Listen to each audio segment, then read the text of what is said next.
Assalamualaikum warahmatullahi wabarakatuh. Kali ini kita akan mempelajari kelas 3, tema 7, perkembangan teknologi. Subtema 3, perkembangan teknologi komunikasi, pembelajaran 1. Coba kalian perhatikan ini. Ada WhatsApp, ada surat, ada telepon, ada laptop, ada email, ada HP. Nah, ini termasuk perkembangan teknologi komunikasi, teman-teman. Manusia adalah makhluk sosial. Artinya, setiap orang memerlukan orang lain. Satu orang berhubungan dengan orang lain. Manusia melakukan komunikasi saat bersama-sama. Saat berkomunikasi, kita dapat menyampaikan apa yang diinginkan.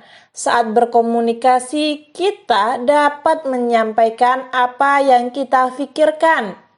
Dahulu, ruang komunikasi manusia amat terbatas. Bersyukurlah, teknologi komunikasi makin berkembang.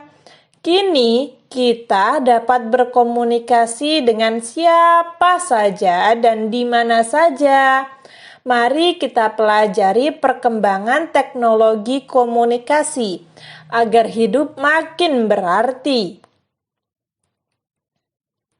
Ini ada Bapak kantor pos sedang mengirimkan surat. Lalu sore hari, Dayu dan Lani berkumpul di rumah Siti. Saat bermain di teras rumah, Pak Pos datang mengantarkan majalah dan surat untuk Siti. Seminggu yang lalu, Siti memesan majalah anak di sebuah toko dengan bantuan ibu. Ibu memesan menggunakan pesan singkat pada ponselnya. Saat ini, kita bisa membeli barang tanpa perlu berkunjung ke toko yang menjualnya. Siti mengajak Dayu dan Lani untuk membaca majalah tersebut bersama-sama. Salah satu wacananya tentang sejarah komunikasi. Siti, Dayu, dan Lani tertarik membaca sejarah komunikasi. Sejarah komunikasi, mari kita baca bersama-sama. Komunikasi adalah cara penyampaian gagasan antar manusia. Pada awalnya, komunikasi dilakukan secara tatap muka dan pesan disampaikan secara lisan. Namun, kebutuhan untuk menyampaikan informasi secara tidak langsung juga sangat diperlukan, sehingga ilmu tentang komunikasi semakin berkembang. Ada bermacam-macam cara penyampaian pesan dari jauh. Suku Indian menggunakan asap sebagai tanda pesan. Di Indonesia dikenal adanya kentungan atau kentongan. Kentungan digunakan untuk menyampaikan tanda bahaya bagi warga. Selain kentungan, gong dapat menjadi pilihan sebagai penyampaian pesan. Salah satu penyampaian pesan secara tertulis adalah melalui surat. Sebelum adanya kertas, surat ditulis di atas daun lontar. Pada saat mesin cetak telah diciptakan, alat komunikasi berkembang melalui surat kabar atau koran.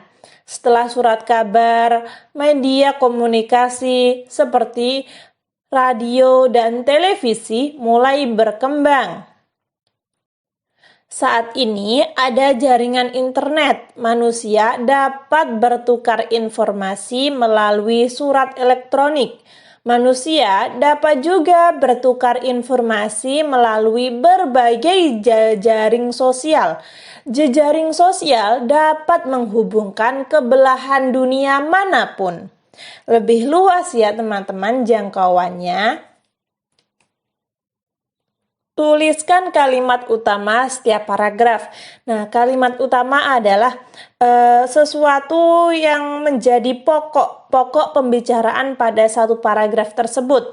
Pada paragraf tadi, kalimat utamanya adalah komunikasi adalah cara penyampaian gagasan antar manusia. Kalau paragraf 2, kalimat utamanya ada bermacam-macam cara penyampaian pesan dari jauh.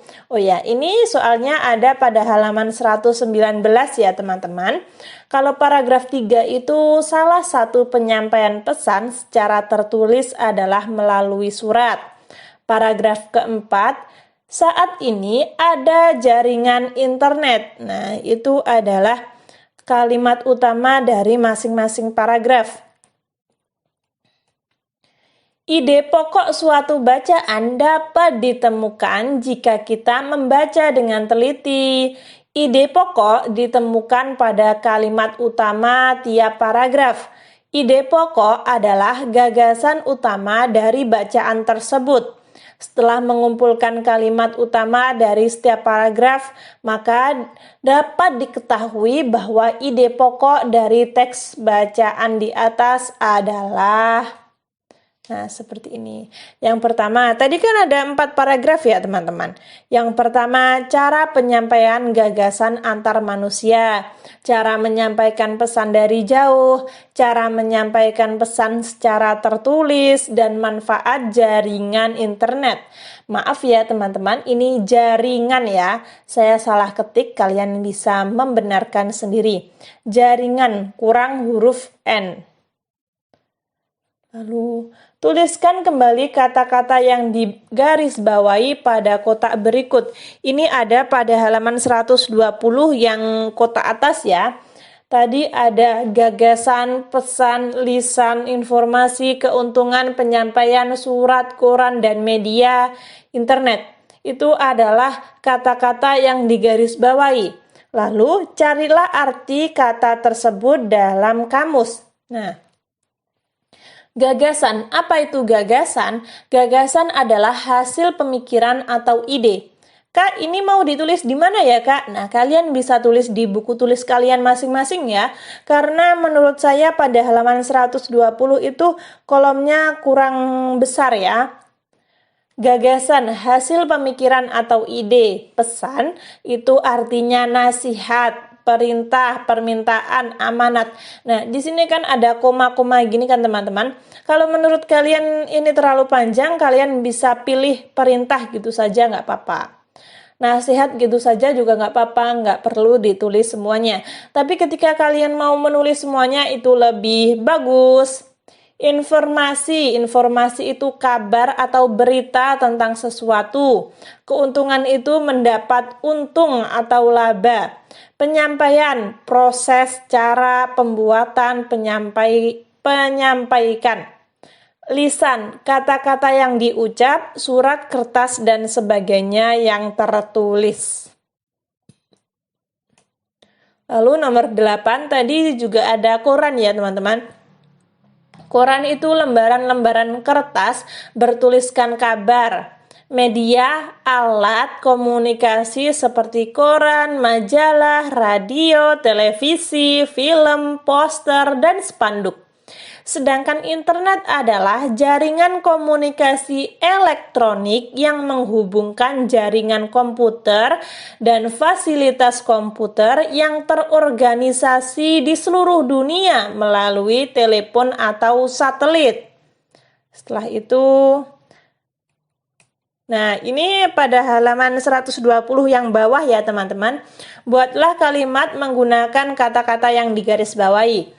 Oke, tadi yang digarisbawahi pertama adalah gagasan.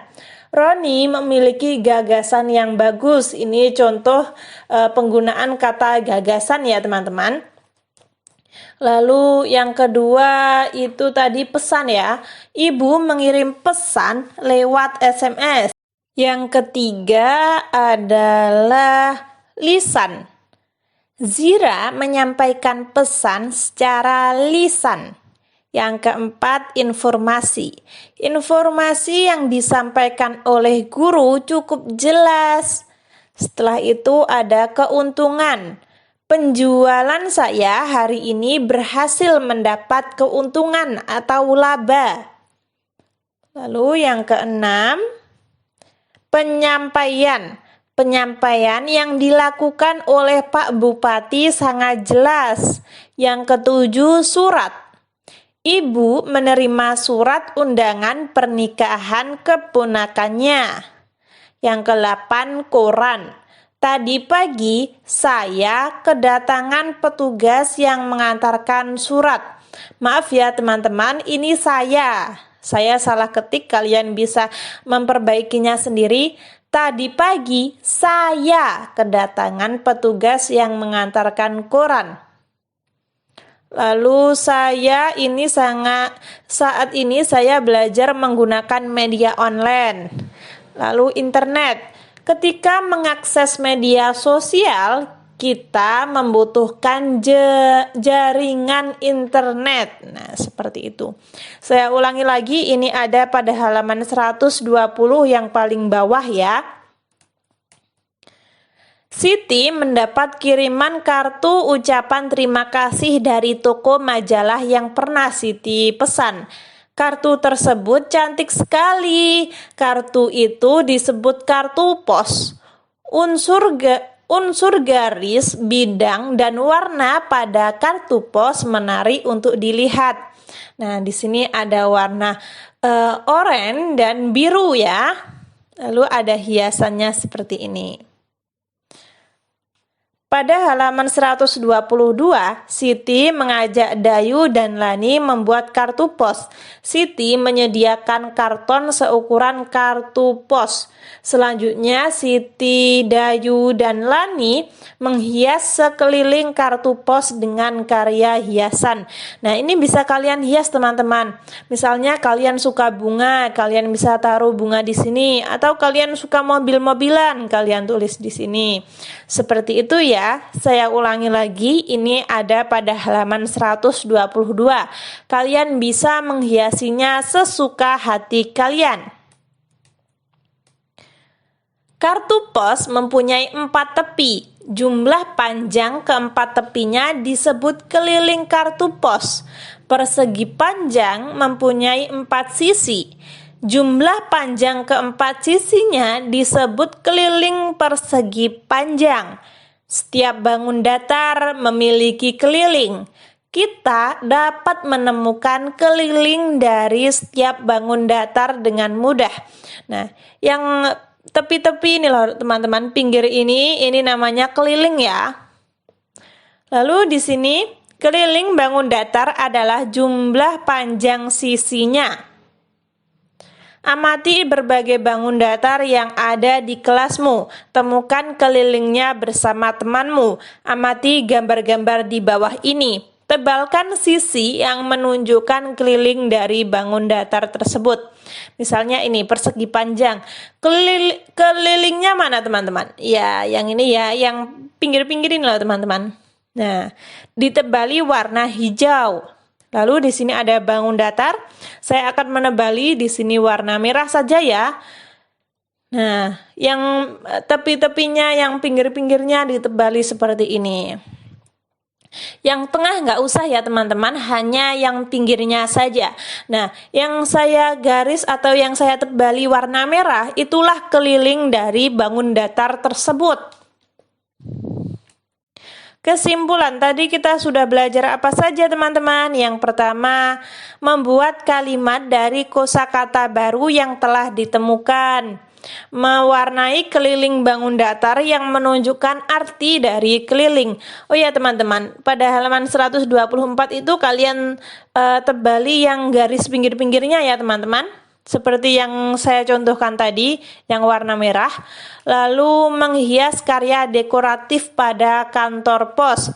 Kartu pos, ketika teman-teman ada saran, masih kurang paham, atau mungkin saya salah ketik, salah pengucapan, kalian bisa tulis di komentar agar saya bisa memperbaiki. Semoga bermanfaat. Wassalamualaikum warahmatullahi wabarakatuh.